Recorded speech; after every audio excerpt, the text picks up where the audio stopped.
Okay, friends, I think you're now aware of what has happened in Romeo's and Juliet's life. It's just a small version that we have understood. The poem is clearly understood. What happens to Romeo, what happens to Juliet, we are not bothered.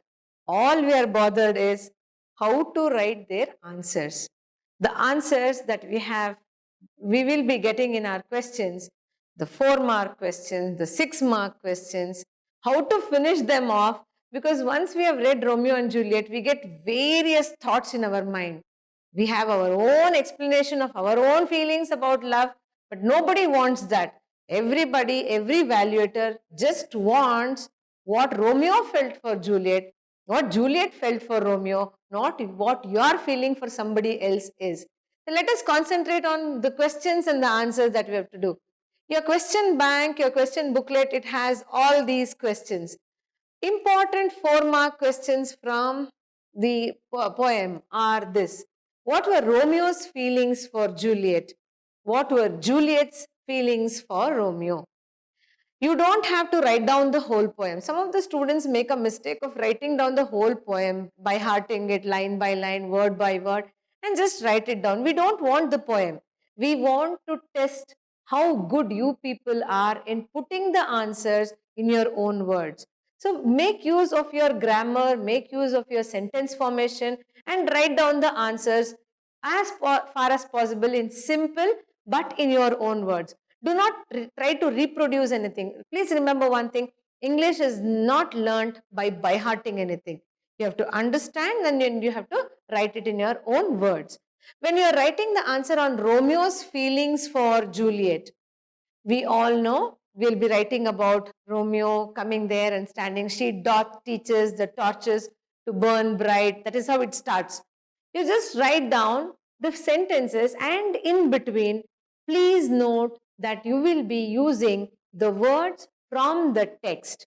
You will have to, in fact, that is called like quoting the words. You have to quote the words from the text. When I was explaining to you about Romeo's feeling and Juliet feeling, I've also told you that you need to underline certain words. Remember, dear friends, you have to underline the words that you have quoted from the text. Once you make a quote of it, once you start underlining it, you will be drawing the attention of the evaluator towards whatever you have written. So as far as possible, let your handwriting be slightly legible. Let it be neat and clean. The second PU students, you will be happy if you know that you will have ruled paper, not an unruled paper. The PU board is generous enough to give you ruled paper, ruled booklets, so you don't have to worry that your words and sentences will go crooked. You will be writing on ruled paper. Underline that.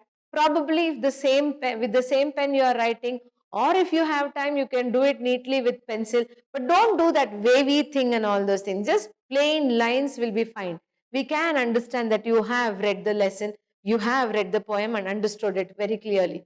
Romeo's feelings for Juliet, all those important points like teaching the torches to burn bright, the snowy dove amongst the crows, the rich jewel in the Ethiopian ear, her beauty is very rich for use. All these things have to be mentioned. When you are writing that, please see that you underline them. These are Romeo's feelings. Coming to Juliet's feelings for Romeo, again, lot of personification is used. In the previous clipping that you have seen, you would have understood that we have already underlined and noted down certain personification words. So here also you need to underline that. Romeo, come day in night. So that is how she describes her feeling. So she feels that he is the bright daylight for her. So that has to be written, that has to be understood and underlined. Again, when it goes on, the raven's back, the white snow on the raven's back, and the black eyebrowed night, all these things. Finally, when you write down how she feels for Romeo, you will have to mention that he needs to be cut into stars, cut into pieces, Allah, cut into stars and then thrown, again underlined, face of heaven. Face of heaven is very, very important. You have to mention this whenever you write the answer. It has to be put into the face of heaven. All these things you write for this one. Again, these are the two important things wherein you write down the two summaries. The third question is a general one. Now the problem and the difficulty starts. Love at first sight, explain this with reference to Romeo's feelings. When you read the poem, when you read the summary, you would have understood how Romeo would have felt for Juliet. So you will have to write down using the same verses that are there, that are prescribed in the textbook. As far as possible, don't try to put your feeling into Romeo's mouth. Okay, let him not be your mouthpiece. Don't write anything personal. You just have to write down whatever is given there. You just have to mention the same words and then tell us, tell the evaluators, tell your teachers how he had felt for Juliet in the first sight.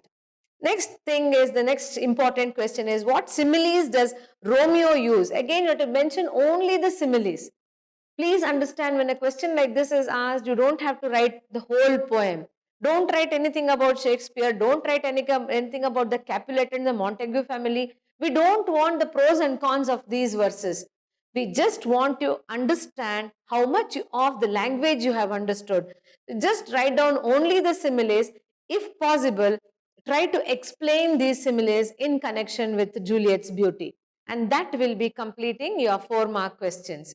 Remember, dear students, any that is given to you, please attempt to write. Whether you write at least 5 lines or 6 lines or whatever it is, attempt to write. Remember, 4-mark questions generally, a decent page or decent length is almost 3/4 of a page. 3/4 of whatever booklet is given to you, 3/4 of that is a general and a happier length. Anything less than that, the evaluator is forced to give you only 3 marks. Anything more than that, the evaluator is again tempted to cut marks. So don't do that. Just stay within the limit and write down whatever is asked. Don't write too much extra or anything very less. This was about the 4 marks. Moving on to the 6 marks. Here really comes the question, really comes the difficulty. You will not be knowing how much to write for 6 marks. You will be confused. You feel for 6 marks, 6 lines is enough. Some of you feel for 6 marks, I think I'll have to write around 2 pages. We are also human beings. Evaluators also are human beings. They don't want to read the story. They just again want to understand how much you have understood. So the important questions, and this one could go on, for a 6-mark question, the answer could slightly go and extend up to 1.5 page, not more than that. 1 page, 1.25 page, 1.5 page must be maximum. Don't move more than that. That will be a very lengthy one. Evaluator loses interest in reading all your answers. 6-mark questions is the critical appreciation of the Juliets and the Romeos verses. Critical appreciation actually means how you felt looking at that. How can you critically explain that? Usually, at your age, at second PUC age, nobody asks for a critical appreciation explanation. But still, when a question like this is given, you can write down the summary of it. How it was, like how did they see each other, how did they feel for each other. Just try to shorten the summary that is given to you in your text and in your prescribed book by the material here. You just try to shorten it and then finish it off with that critical appreciation. Now comment on the imagery, night and day and black and white. Images are the pictures that are seen while you are reading the text. We have in Juliet's verse, she says, "You are my day in night." How these two things are contrasted. And the black and the white. Ethiop's face is black, Juliet's beauty is gold. So again, that is contrasting. How is it commented using all these things? Again, you'll have to slightly move above your standard and talk about love in the enemy families. Parents hate the other parents. There is a lot of hatredness, going to the verge of killing each other. Okay, in spite of that, there are beautiful small roses which are fond of each other, two small young kids loving each other. That is love. So these are the contrasting images. How that is brought in favor of the night and day and black and white, that you will have to write. Again, here you'll have to mention how these contrasting pictures are given. This is a slightly challenging question to you, wherein you'll have to write down how night and day again are explained without any confusion. Next, this one. It again, I think this comes to a personal level. Whose love is more passionate to you? According to my knowledge, these kinds of questions will not be asked, because again, it now talks about personal opinion. For me, Juliet's love could be more passionate, but somebody else, Romeo's love could be passionate. But anyway, we have to discuss this. Any person's love being more passionate, you can give, but please give proper justifications. Tell why you felt that that person's love was more passionate to you, and that will be sufficient. Of course, when you're writing here, remember, again I'm telling you, do not write your personal opinions. Try to take the words from the text, highlight them, underline them, and see that you just are within the limit, within the word limit. All the best. So students, we have come to the end of this particular session. Hope it was really worth, and hope you have gained enough points out of it or knowledge out of it, so that you are ready for that particular question answer. Romeo and Juliet, to be really frank, one question which is we expect you to write. I have gone for evaluation almost for whatever the tenure of teaching I have gone. That much years I have gone for valuation, and one question what we expect, what we want to look at is one Romeo and Juliet question, and most probably it will be the first question. Of course, if the question is not there in the question paper, obviously you cannot attempt it, but if ever it is there, we expect you to write it. Please attempt that question, number one. Number two, put in lot of quotations from the text, so that it is constructed very nicely. I think madam might have given you excellent feed on how the question answers can be attempted. So let this be in your basket, Romeo and Juliet, a must attempt question answer. Please keep that in mind. See, how many of you remember that 2 year lesson ka question wherein the kinglet, who was supposed to change the death penalty into the life imprisonment, why did he do that? There are actually two reasons. Can you think of that? Okay, one more question is that in the 2 year lesson, when the pension was given to the prisoner, it is something around one amount was charged. Do you remember that?